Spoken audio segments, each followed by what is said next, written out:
अस्सलाम वालेकुम students, welcome to AF academy. तो आज की इस वीडियो में हम चैप्टर नंबर 25 की प्रॉब्लम नंबर 9 को सॉल्व करेंगे। मैं एचआरके की फ़िज़िक्स की प्रॉब्लम्स को वन बाय वन सॉल्व कर रहा हूं, और अगर आप इससे पहले की प्रॉब्लम्स भी सीखना चाहते हैं तो आप मेरी पहली वीडियोज़ को देख सकते हैं। और अगर आप मेरी ये वीडियोज़ को देख रहे हैं तो एएफ एकेडमी को लाइक और सब्सक्राइब ज़रूर करें। तो चलिए शुरू करते हैं आज की problem. Calculate the period of oscillation for a particle of positive charge, positive Q, displaced from the midpoint and along the line joining the two charge positive Q in problem number 8। तो ये जो problem number 9 है ये problem number 8 के related है। Problem number 8 में मेरे पास दो पॉजिटिव चार्जेस थे, पॉजिटिव Q, और एक थर्ड नेगेटिव चार्ज था जो कि मैंने उसके परपेंडिकुलरली डिस्प्लेस किया था, और वो चार्ज सिंपल हार्मोनिक मोशन के साथ मूव कर रहा था। तो उस चार्ज का मैंने टाइम पीरियड फाइंड करना था। तो इस प्रॉब्लम में भी मैंने जो पीरियड है वही फाइंड करना है, और मेरे पास जो अब थर्ड चार्ज है वो पॉजिटिव चार्ज है, ना कि नेगेटिव चार्ज। और इसमें जो मैंने डिस्प्लेस करना है मिड पॉइंट से, मैंने इसके अलोंग द लाइन ज्वाइनिंग करना है।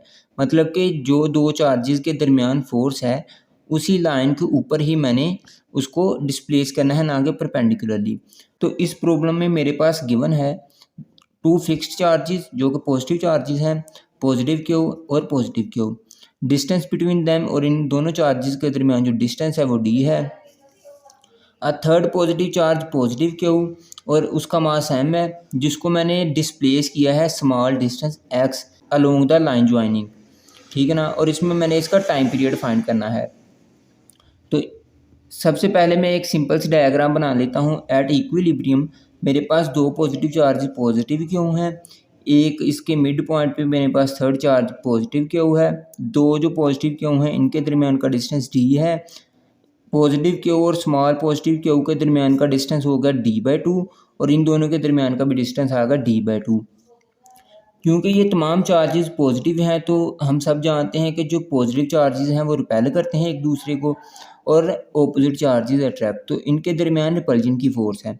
और अब मैं इस पॉजिटिव क्यू को इसके मिड पॉइंट से थोड़ा सा डिस्प्लेस कर देता हूँ after a small distance x to the right. तो मैं इसको राइट साइड की तरफ डिस्प्लेस करता हूँ। फर्ज कर लें ये मेरे पास मिड पॉइंट है, तो मैंने इसको इस मिड पॉइंट से इस पॉइंट तक डिस्प्लेस कर दिया है, और यहाँ से लेके यहाँ तक का जो डिस्टेंस है वो है x। ठीक है।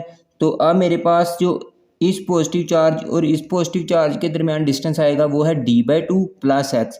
यहाँ तक d/2 है और इनके दरमियान में प्लस एक्स करूँगा तो मेरे पास इन दोनों के दरमियान का फासला आ जाएगा।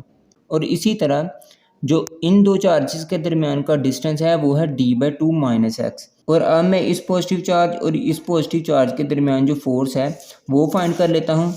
तो बाय कूलम्स लॉ अगर मैं फोर्स फाइंड करना चाहता हूँ फॉर लेफ्ट चार्ज, तो मैं सबसे पहले कूलम लॉ को अप्लाई करूँगा, और इसके डिस्टेंस की जगह पे मैं लिखूँगा d/2 प्लस एक्स, जो कि r के बराबर है इन दोनों के दरमियान का जो डिस्टेंस है, और इसका स्क्वायर। और जैसा कि मैं जानता हूँ कि दोनों पॉजिटिव चार्जेस एक दूसरे को रिपेल कर रहे हैं, तो ये जो पॉजिटिव चार्ज है इस चार्ज को राइट साइड की तरफ फोर्स लगाएगा। और इसी तरह अगर मैं फोर्स फाइंड करना चाहता हूँ फॉर राइट चार्ज, तो कूलम्स लॉ को यूज़ करते हुए मैं लिखूँगा 1/4 पाई एप्सिलॉन नॉट क्यू क्यू, और इसके डिस्टेंस की जगह पे लिखूँगा d/2 माइनस एक्स, जो कि उसका डिस्टेंस है का स्क्वायर। और ये जो पॉजिटिव चार्ज है इस पॉजिटिव चार्ज पे लेफ़्ट साइड की तरफ फोर्स लगाएगा, इस तरफ, इसे इस तरफ रिपेल करेगा। तो जो मेरे पास नेट फोर्स आएगी वो है F is equal to f, जो लेफ़्ट साइड पे फोर्स है वो माइनस जो राइट साइड पे फोर्स है वो। इस इक्वेशन को मैं इक्वेशन नंबर 1 कह देता हूँ।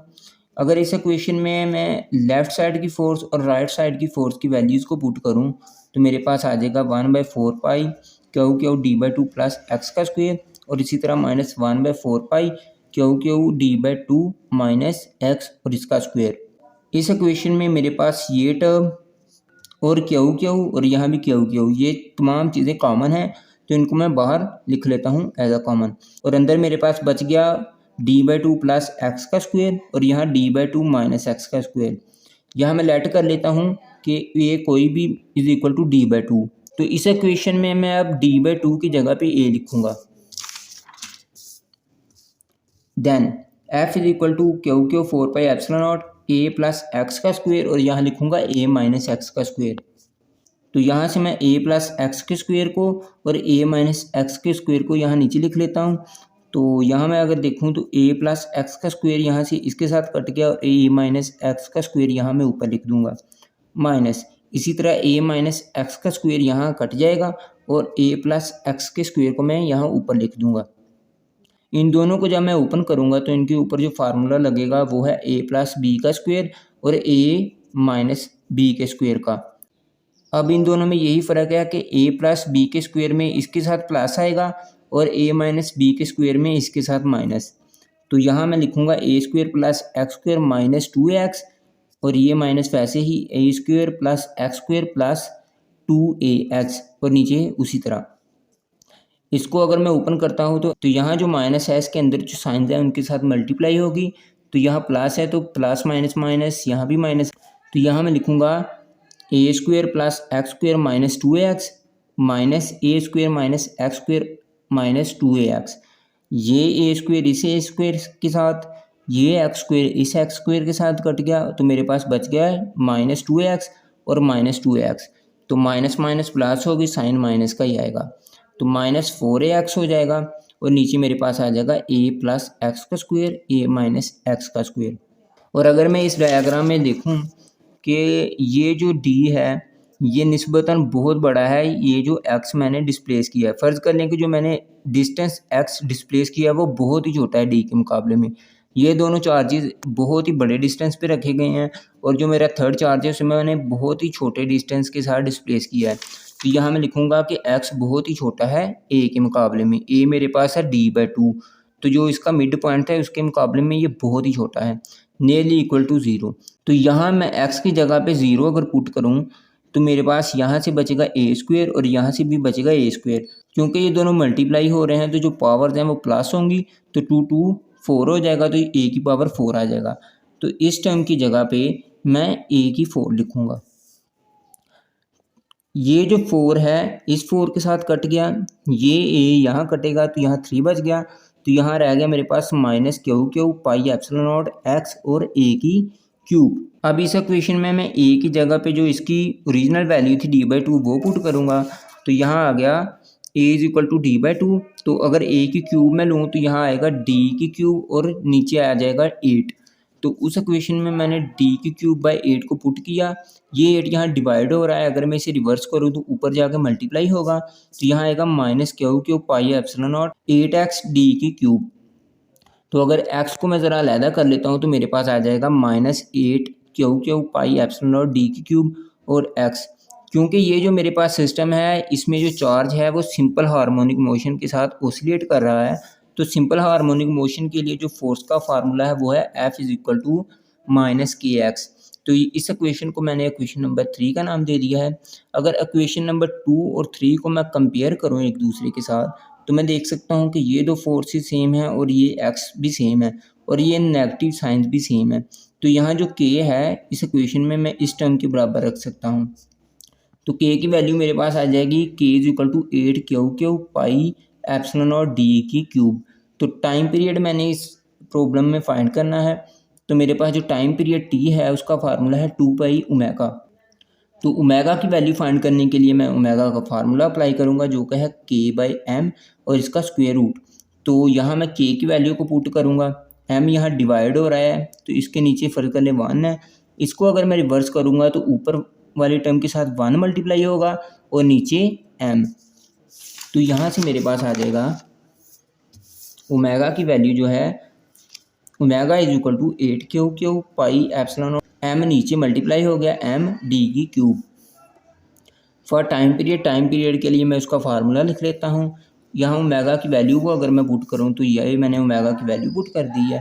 तो ये भी इसके नीचे ये जो है डिवाइड हो रहा है तो इसको अगर मैं रिवर्स करूँगा तो ये जो नीचे वाली टर्म है ये ऊपर चली जाएगी और ऊपर वाली नीचे। तो यहाँ आ जाएगा 2 पाई एप्सिलॉन नॉट m d की क्यूब 8 क्यू क्यू और इसका स्क्वायर रूट।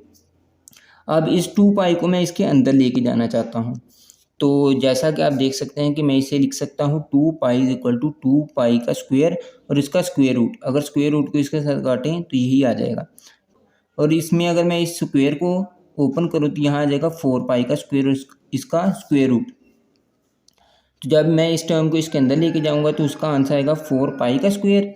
तो यहाँ मैं लिखूँगा 4 पाई का स्क्वायर और 1 पाई ये है, तो यहाँ आ जाएगा 4 पाई की cube, epsilon naught M D की क्यूब, 8 क्यूब और क्यूब।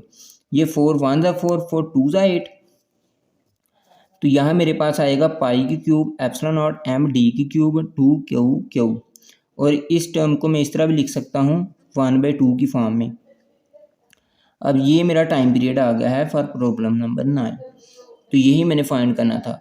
और अगर अब मैं प्रॉब्लम नंबर 8 और प्रॉब्लम नंबर 9 की जो टाइम पीरियड्स है इनको एक दूसरे के साथ कंपेयर करूँ, compare with problem number 8, time period for problem number 8, मेरे पास जो प्रॉब्लम नंबर 8 थी उसका टाइम पीरियड था पाई की cube epsilon naught M D की क्यूब क्यू क्यू और 1/2। फॉर प्रॉब्लम नंबर 9 मेरे पास टाइम पीरियड आया है, यहाँ 2 आया है, बाकी सारा सेम है। देयरफॉर जो प्रॉब्लम नंबर 9 है उसमें जो मेरे पास ये 2 है, अगर इसे मैं बाहर लेके आऊँ तो यहाँ मैं लिखूँगा 1/2 का स्क्वायर रूट और अंदर मैं 2 नहीं लिखूँगा। तो ये जो इतनी टर्म है ये प्रॉब्लम नंबर जो 8 था उसका टाइम पीरियड के बराबर है। तो इस टर्म की जगह पे मैं प्रॉब्लम नंबर 8 के टाइम पीरियड लिख सकता हूँ T8। तो इस इक्वेशन से मैं देख सकता हूँ कि जो प्रॉब्लम नंबर 9 का टाइम पीरियड है वो प्रॉब्लम नंबर 8 के टाइम पीरियड के मुकाबले में कम है। तो इसका मतलब ये है कि जो इस प्रॉब्लम में जो हमारा थर्ड चार्ज है वो ज़्यादा तेज़ी के साथ ओसिलेट कर रहा है, क्योंकि इसमें लगने वाली जो रिस्टोरिंग फोर्स है वो प्रॉब्लम नंबर 8 के मुकाबले में ज़्यादा है। ये दोनों चार्जेस ज़्यादा स्ट्रॉन्ग फोर्स के साथ इस पॉजिटिव क्यू को इसकी मेन पोजीशन की तरफ रिपेल कर रहे हैं। ये जो पॉजिटिव चार्ज है इसे इस तरफ रिपेल करेगा, इस पॉइंट पे इनर्शिया की वजह से ये कुछ डिस्टेंस फिर से कर लेगा, तो ये पॉजिटिव चार्ज फिर से इस पे फोर्स अप्लाई करेगा इसकी मेन पोजीशन की तरफ। तो इस तरह ये जो सिस्टम है ये ओसिलेट करता रहेगा।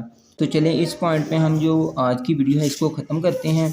और अगर आप मेरी ये वीडियोस देख रहे हैं तो AF अकेडमी को लाइक और सब्सक्राइब ज़रूर करें। और अगर आप किसी पर्टिकुलर टॉपिक पे वीडियो चाहते हैं तो वो टॉपिक कमेंट्स में लिखें। और अगर आप मेरे चैनल को सब्सक्राइब कर रहे हैं तो अपना नाम कमेंट्स में ज़रूर लिखें। तो मिलते हैं नेक्स्ट वीडियो में। अल्लाह हाफिज़।